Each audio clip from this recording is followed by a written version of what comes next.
I need to download my Bleeding Cowboys text, my Diamond Plate background JPEG, and my grunge, which I already have the grunge and the Diamond Plate on the desktop. I've downloaded the Bleeding Cowboys text right here. I can click on that. It shows up in my font book. Click on the font book. The font book opens up, and all I have to do to install the font is just click on Install Font. And now when I go inside of Photoshop, the Bleeding Cowboys will be installed inside of Photoshop so I can use it. I'm going to open up Photoshop from here. From here, I'm going to open up a new document. The new document needs to be 11 inches wide by 8.5 inches tall. And I'm going to call this Afterglow. And I can hit OK.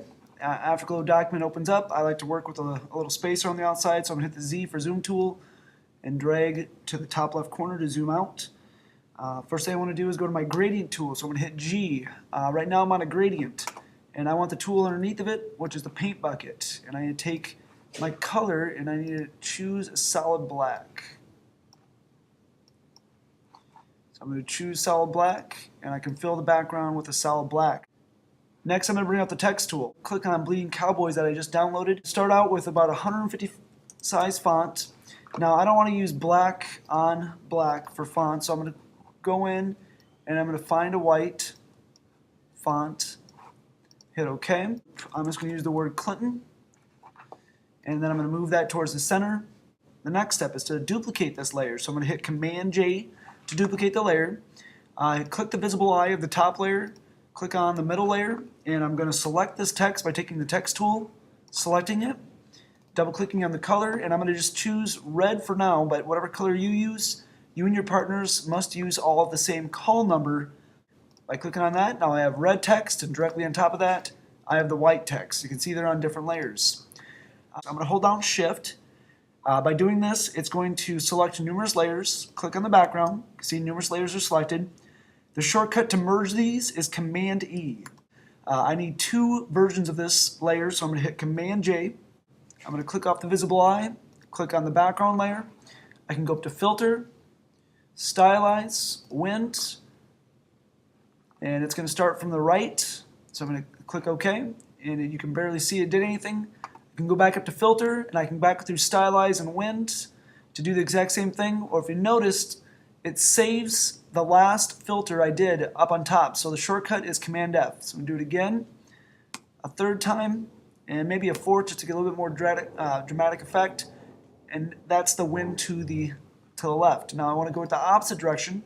I have to go back to Stylize, go back to Wind, and I'm going to change the directions. Now this time the wind's going to be coming from the left and make it go to the right. There's once, Command F twice, Command F for 3, and Command F for 4 times. I'm going to go back to the middle layer, bring back the visible eye. Again, you can notice that the wind has not been applied to this layer. I want the wind to go vertical up and down. I'm going to go up to Image, Image Rotation, and I'm going to rotate it 90 degrees clockwise, which is what CW stands for. I used wind in the last filter, so I can just hit Command F. There's once, twice, 3, and we're doing 4 times just so you guys can see mine. Generally about 3 times is all you guys will need for your projects. I'm going to go to Filter, back to Stylize, back to Wind, because I need the wind to go the opposite direction. Now I just click on whatever one I was on. I was going from the left. Now I'm going to go to the right. Hit OK. It does it once, Command F, the shortcut, twice, Command F, 3 times, Command F. So we're going to go back up to Image, Image Rotation, and 90 degrees counterclockwise. So if I click off the visible eye, you can see I've got my 2 different wind styles going in different directions. I actually need to combine these 2 images. Before I merge these 2 layers together, I need to change the blending mode of this layer so I can see through it to the background. Every single layer has a tab here, and the tab is always clicked on Normal. Blending mode, and you can see it says set the blending mode for the layer, is just simply the way you're going to be able to see through the layer. And there's lots of different options on here, from darken and multiply to screen to overlay. The one we're going to use today is called Screen. It's just like a screen door. I can see through a screen door to the outside world, but I never lose the actual screen when I'm looking through it. So if I change this layer to Screen, I now see completely through this layer and to the bottom layer, which is what I want. I want both the winds at the same time. We don't need these as separate layers anymore, so I'm going to hold down Shift. I'm going to select both layers. I'm going to merge these by hitting Command E.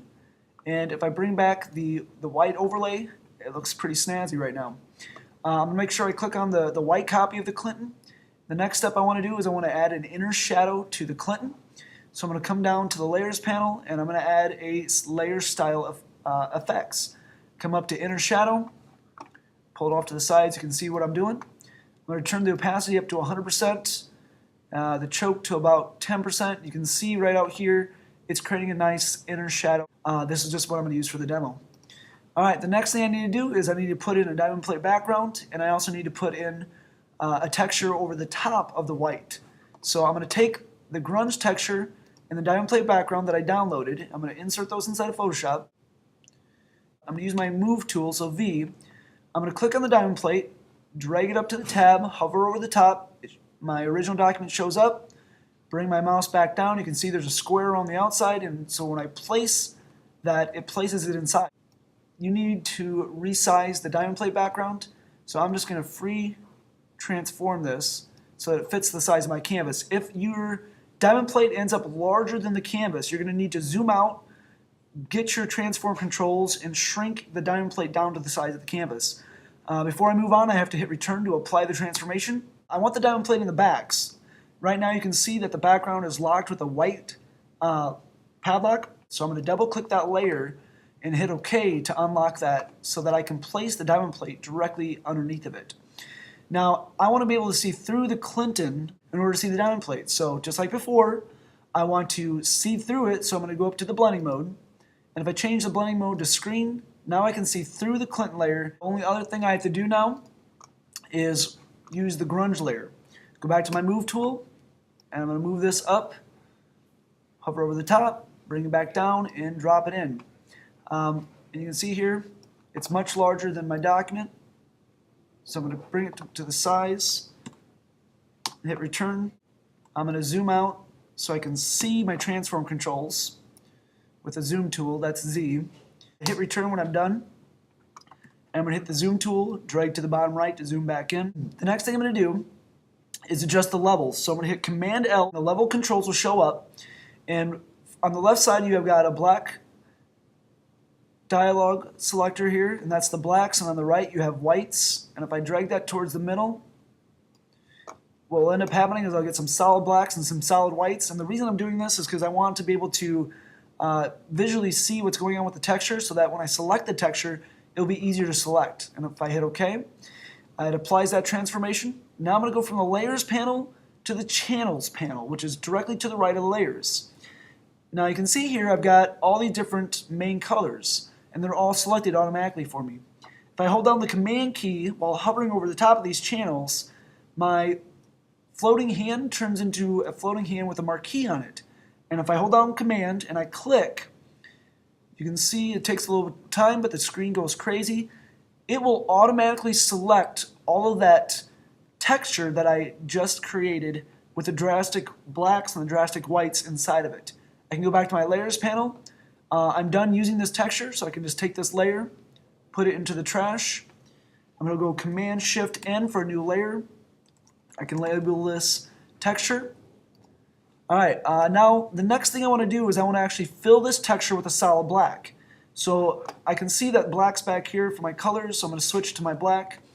I'm going to go to my Quick Select tool, and then all I have to do is right click and I can fill.